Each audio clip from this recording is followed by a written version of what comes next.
Boom, we're on. We're back.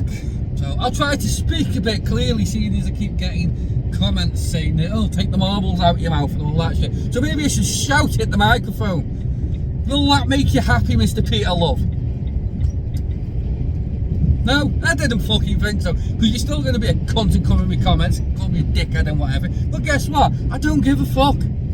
If you don't like it, don't fucking watch it. But you can't help yourself, can you? Because you're a little bank spangle. Anyway, that's you fucking dealt with. The rest of the video is going to be about Nigel Farage, and not in the way that you think the last one was. And yes, I'm not going to stop shouting either, just to prove a fucking point. Hopefully this is loud and clear enough for you. So I got in from work last night and I put YouTube on, which is a kind of regular thing. And the first thing that I come across was Nigel Farage's first political speech to the House of Commons. And I thought, oh, this will be fucking interesting. And you know what? It actually was. Because watching it, you got Nigel Farage there, you got, Lee Anderson, Richard Tice. They were all there.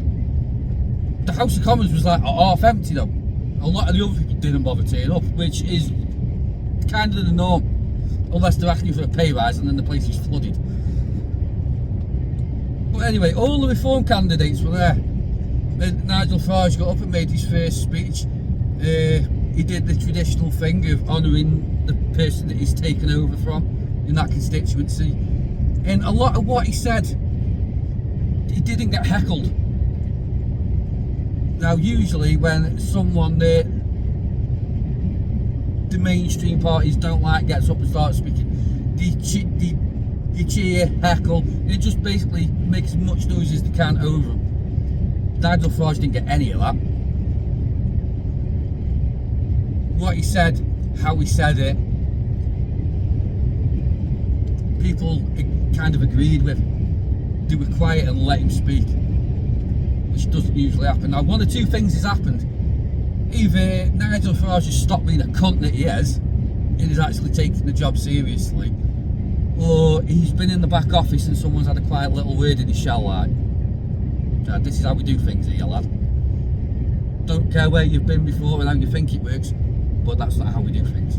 You do as you're told and you've told the fucking line. I don't know, because he was still banging on about leaving the ECHR, European Court of Human Rights, and having a referendum on that. Now I don't think that's such a good idea after the last referendum that he banged on that he wanted, because when the result of that coming, he quit. We don't want any of that any more of that bullshit, and we're spending a fucking decade trying to sort it out. And the fact that you want to leave the European Court of Human Rights to stop these illegal immigrants, because that's what they are coming in, and trying to get them deported and then saying it's against their human rights.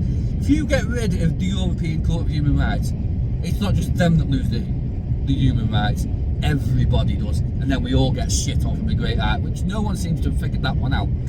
But anyway, and he banged on about the people of Jaywick living in the most deprived area in the UK, and how they are held prisoner by the benefit system, because if they do more than 16 hours of work, they lose the benefits and they're worse off. And the fact that they can't actually get full-time employment because it's a seaside town, and like every seaside town in the UK, once the summer trade's gone, that's it, there's nothing left. And everyone was in agreement with it. More should be done to help these people to get off the benefit system.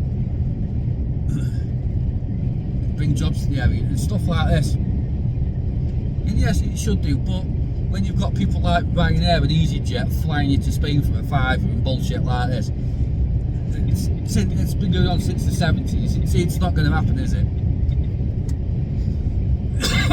And to be honest, there's quite a lot of places in the UK that it's quite nice to take a holiday in. You don't need to fly halfway across the fucking world.